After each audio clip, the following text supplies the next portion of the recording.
Hello මම අද කියන්න දන්නේ මගේ කිචන් එක කොහොමද පිරිසිදු කරගන්නේ කියලා.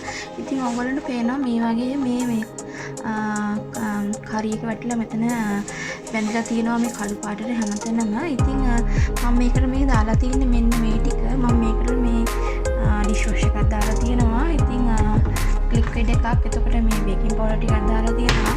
එතකොට මේ විනාගිරි ටිකක් තියෙනවා. මේ විනාගිරි ඉතින් මම හැමදාටම ඉහලා තියෙන්නේ. දැන් මම හදන්නේ මේක මේ වගේ බ්‍රෂ් එකකින් හොඳට අතුල්ල ගන්න. ඉතින් මේ ඔයගොල්ලන්ට පේනවා ටික වෙලා තිබ්බට පස්සේ මේ තෙල් තට්ටු ඔක්කොම මේ කැඩිලා ඇවිල්ලා තියෙනවා. දැන් මට තව ටිකක් මේ ටික පිරිසිදු කරගන්න. අපි බලමු මේ ටික පිරිසිදු කරගන්න විදිහ දැන්.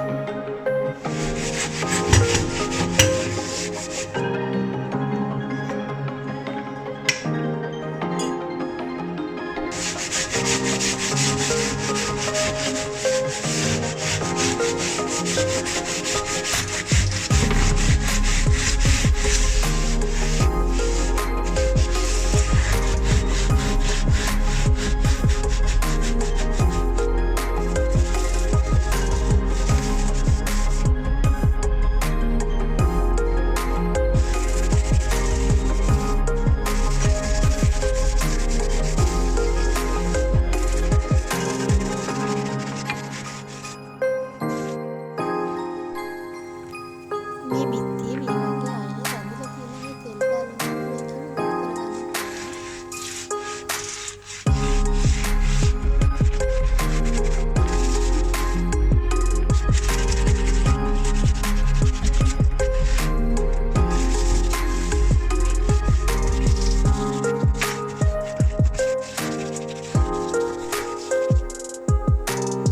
ඉතින් මේ තියෙන අවසානයේ තමයි මම මේ හොඳට බේකින් පවුඩර්, විනාගිරි, ඩිෂ් ලික්විඩ් එකකුත් එක්ක මේ තුනම එකතු කරලා හොඳට මේ බ්‍රෂ් එකකින් ස්ක්‍රබ් කරගත්තාම මේ විදිහට හරිම ලේසි. ඒ වුණාට මේ වගේ ඇතුළට වෙන තැන් මේ බ්‍රෂ් එකෙන් නම් සුද්ධ කරන්න බෑ.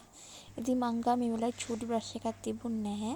ඒක නිසා මං චූටි බ්‍රෂ් එකක් ගත්තාම මම මේක ඇතුළේ හොඳට සුද්ධ කරන්න හිතාගෙන ඉන්නේ. ඉතින් ඔයාලා මගේ මේ වීඩියෝ එකට කැමති නම් අනිවාර්යෙන් subscribe කරන්න. යාළුවොත් එක්ක share කරගන්න. ඉතින් ආයෙ දවසක හම්බෙමු අපි. bye bye.